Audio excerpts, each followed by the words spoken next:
One, two, one, two.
Thank you. Thank you very much, ladies and gentlemen. Asanteni sana. Ladies and gentlemen, thank you very much for finding time. I want to welcome the membership of the fourth estate, our press teams. Karibuni sana katika makao haya ya naibu wa rais wa Jamhuri ya Kenya. And by way of beginning, we have concluded the parliamentary group meeting for the Hustler Nation movement that encompasses members of parliament from different political parties that have now converged as members of one parliamentary group meeting. We have discussed a myriad of issues. We have discussed about our political formation, the United Democratic Alliance. We have discussed on parliamentary business that is currently before the House and that we intend to sponsor and support going forward. We have discussed matters of national importance. We've had a long discussion on the current situation in the country, especially relating to the COVID-19 pandemic that has ravaged the country. We took the position as a team when the Ministry of Health announced the surge in numbers to reschedule all our public engagements until further notice, as I announced formally on my social media platform. We've had also an in-depth discussion on matters to do with what we believe should be the current engagement on managing the COVID-19 pandemic, especially with reference to vaccination. And we are going to make a statement about that.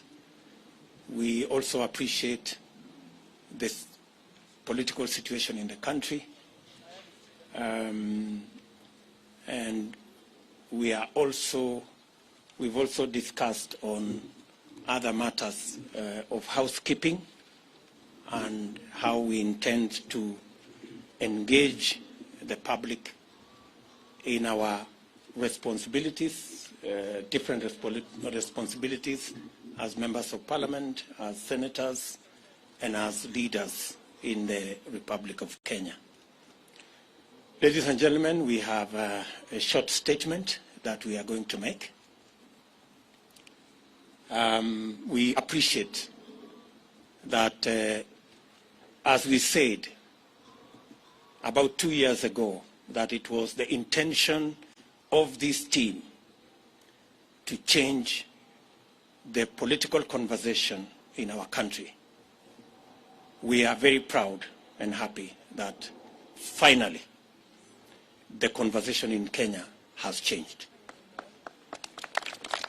And today we are not discussing about constitutional change. We are discussing matters economy. That we are not engaged in an exercise of trying to create positions for leaders, that we are in the passionate engagement to see how we can create jobs for ordinary citizens.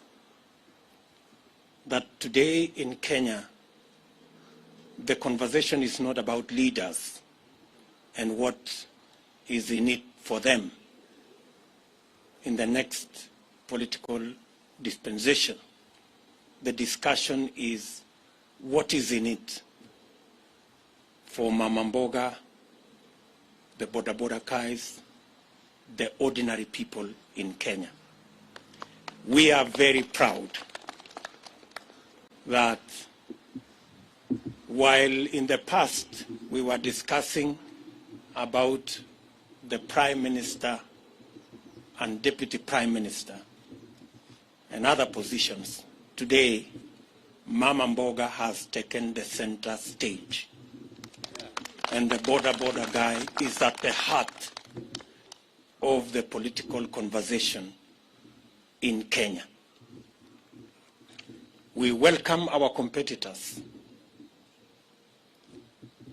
who have graciously accepted to join us in the conversation about the economy of our country, about ordinary people, about jobs, about enterprise. We want to tell them we are ready and we want to engage in that conversation that is going to bury forever the politics of ethnicity, the politics of division and hate, and is going to elevate our political competition to the realm of issues that would make a difference in the lives of the people of Kenya. We understand that our competitors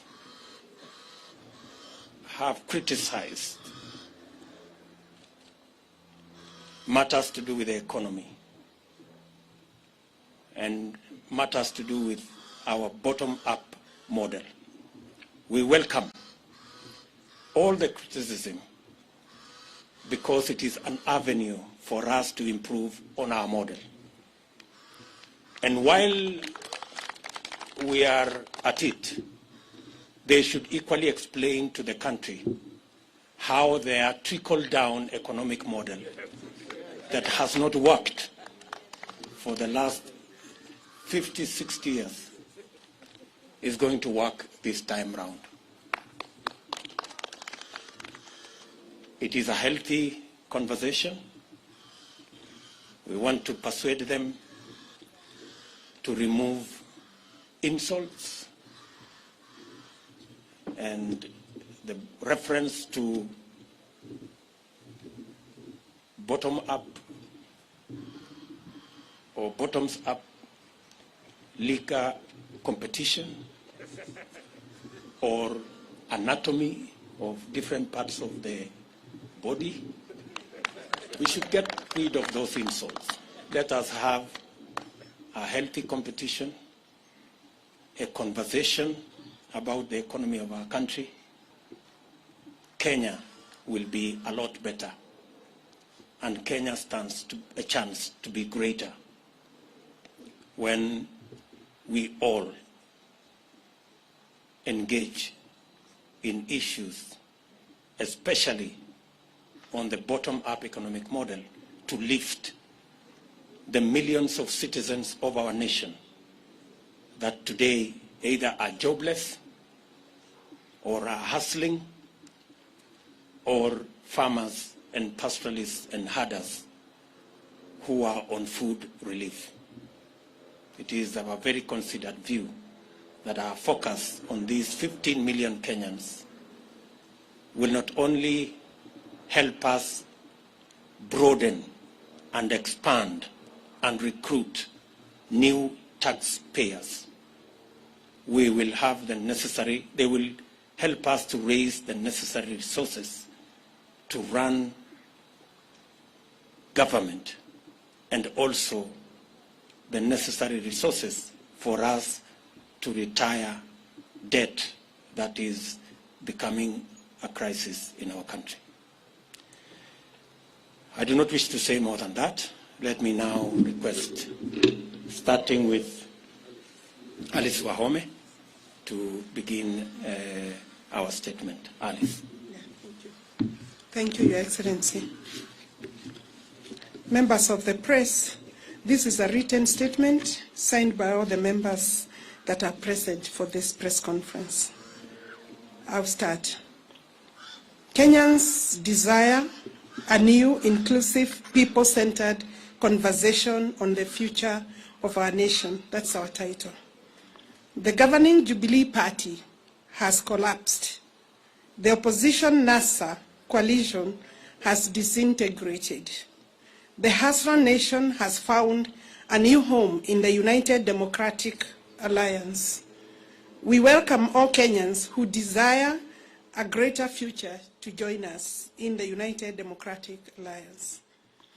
In 2017, Jubilee was elected by an overwhelming majority on the platform of the Big Four agenda that was anchored on the success of the party's first term. Subsequently, a merger of the governing party and the opposition coalition was occasioned by the handshake that was presented ostensibly as a framework for peace and economic growth. Kenyans initially welcomed this development and hoped that the promise of a peaceful environment would facilitate the implementation of the Big Four agenda and enable the Jubilee administration to continue with its development plan. That was never to be. I will now call Soipan to continue with the statement.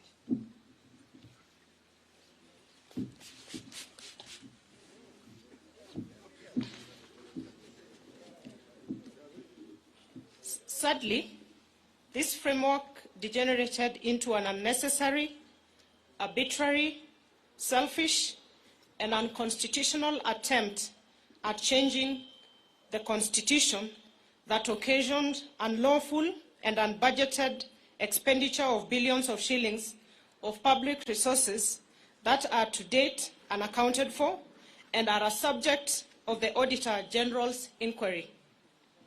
Little wonder, a recent survey has shown that 72% of Kenyans believe that the country is headed in the wrong direction. For 4 good years, the country has been engaged in the BBI process, characterized by hubris, chest thumping, blackmail, intimidation, and bribery. In this process, party parliamentary committee leadership and members who were perceived to be disagreeable to this scheme became victims of a vicious purge and expulsion. Besides, the criminal justice system, Kenya Revenue Authority, and other state agencies were mobilized and weaponized to intimidate, blackmail, victimize, and persecute leaders, business people, and ordinary Kenyans perceived to be opposed to this unconstitutional order, BBI, and its anti-people recommendations. This provided a leeway for the attempted vandalism of the constitution of our country.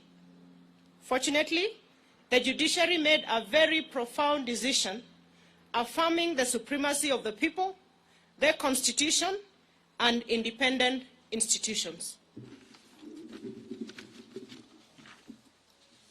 Honorable Cecily Mbarire.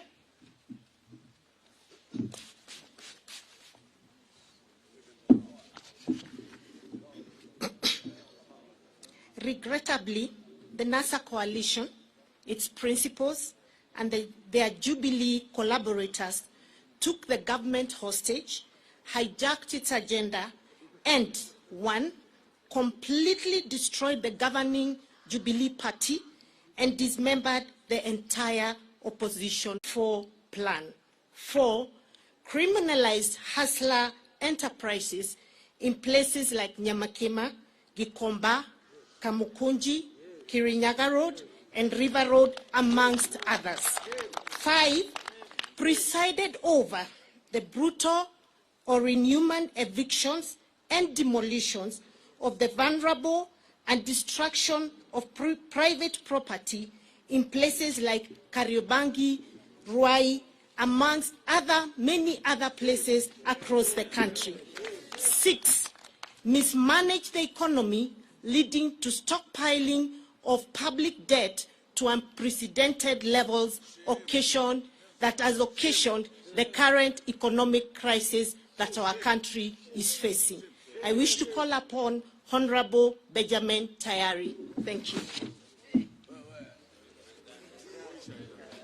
Thank you. Our approach towards a bottom-up economic and governance model. To address this sad and grim state of affairs facing our country, the Hustler Nation, forged by the people in the diversity from all parts of the country, here represented by leaders from across the political divide, believe in a new economic and political paradigm that prioritizes, 1, bottom-up over trickle-down economics, 2, the people over their leaders, 3, empowerment over power sharing, 4, jobs over positions, 5, enterprise over patronage, 6, economic transformation over opportunistic constitutional amendment. I hereby call Honorable Mabonga to continue.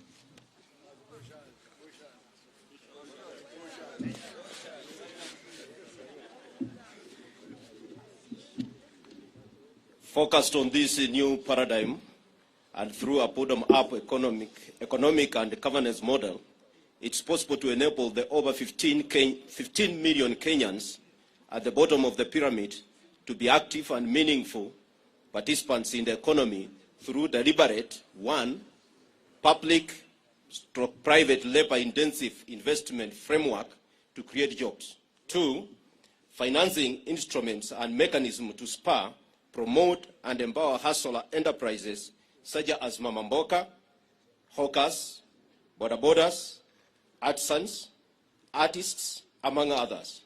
And then 3, facilitation and enhancement of productivity of farmers, pastoralists, fisher folk, and other actors within agriculture value chain. Number 4, implementation of manufacturing and industrial program that prioritizes cottage industries as a multiplier of national productivity. In the meantime, we will continue sponsoring and supporting people-centered legislation and policies that entrench the objectives of bottom-up economic and governance model, and we will also sensitize the public to remove what is in the heads of the majority. May I take this opportunity to invite the Leader of Majority, Hon Aden Duale, the man of all seasons.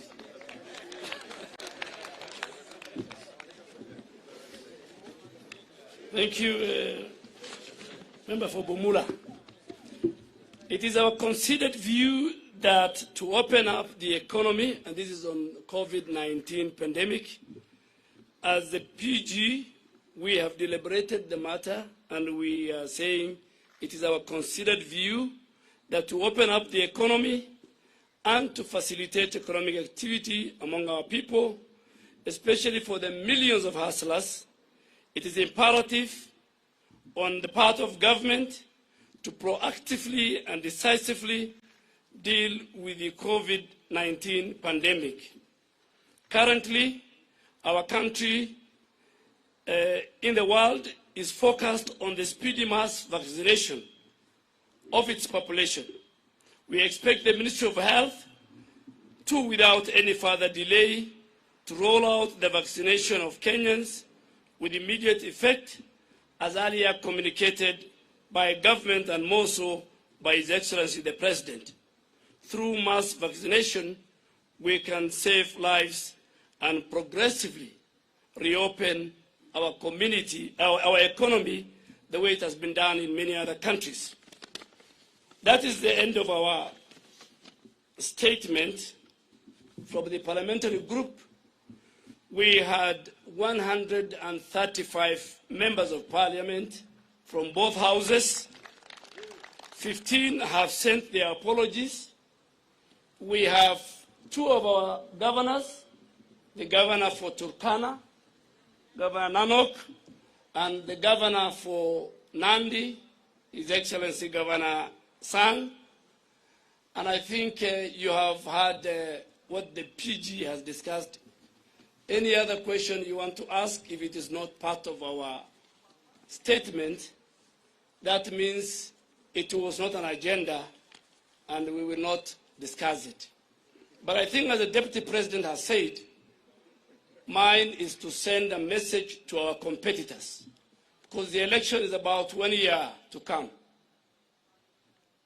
They believe in constitutional reforms and constitutional change. We believe the priority is the economy, and more so the bottom-up economic model. They believe in ganging up and forming tribal chieftain. We believe in a unified, unitary state, politics based on and space created for all Kenyans. They believe in sharing of positions, and that's why you see each one of them. They have no agenda, they have no manifesto, they have no economic model. Some are saying, my business is to deny William Ruto the presidency. That is the agenda of one of the leaders. Another one is so busy with trying to revive NASA and Oka Kenya. So we are saying our manifesto, our agenda is very clear, and we want them also to put in place why the bottom-up model is not good for Kenya, but the trickle-down model that we have lived with since independence is better than what we have. So that should be the discussion. That should be the narrative. So we want the people of Kenya to choose between us and them based on very informed social, economic, political models. That's it, I think. If you have 1 or 2 questions, then before we leave. Yes, from KTN. And it should be something on this statement. Thank you, and very good afternoon. Chris Taylor from KTN. 2 questions. One, from your statement, you seem to be people who are not happy with the Jubilee Party that most of you members of parliament have voted in. And to an extent of the juniors going ahead, even frustrating the second person in command in the country. Then one would ask, why not call it a day and you all resign? And I can see you have a formidable team, and go to the ground. Let me help you. Let me help you for votes. Let me help you. The second question. The second question. I would like to know the issue to do with PEP, the People's Empowerment Party. There have been reports that there have been some wrangles between PEP and UDA, especially in the Mount Kenya region. And that's the reason why the Gatundu South Member of Parliament, Moses Kuri, is not around. Maybe you can confirm that. I think the first one, let me tell you, the members sitting behind me are members of United Democratic Alliance. We are in Jubilee normally, but the current and the future party of ours is UDA. So any other party, we will not discuss. And I think, too, we will not discuss about the person and the institution of the Deputy President. That was not part of our discussion as a PG. Any other question? My friend from NTV. Thank you so much.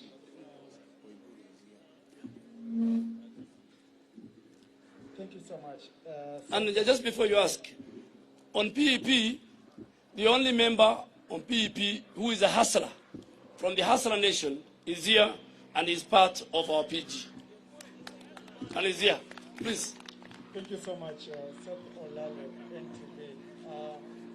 Just to ask if UDA is working with its affiliate TSP, Chama cha Kazi, and also you've said, bit of majority have said that, you know, you're either with us or not with us, but are you open as UDA now that we're going into a general election and we have a tradition of, you know, transfer of members of parliament and even politicians to other coalitions?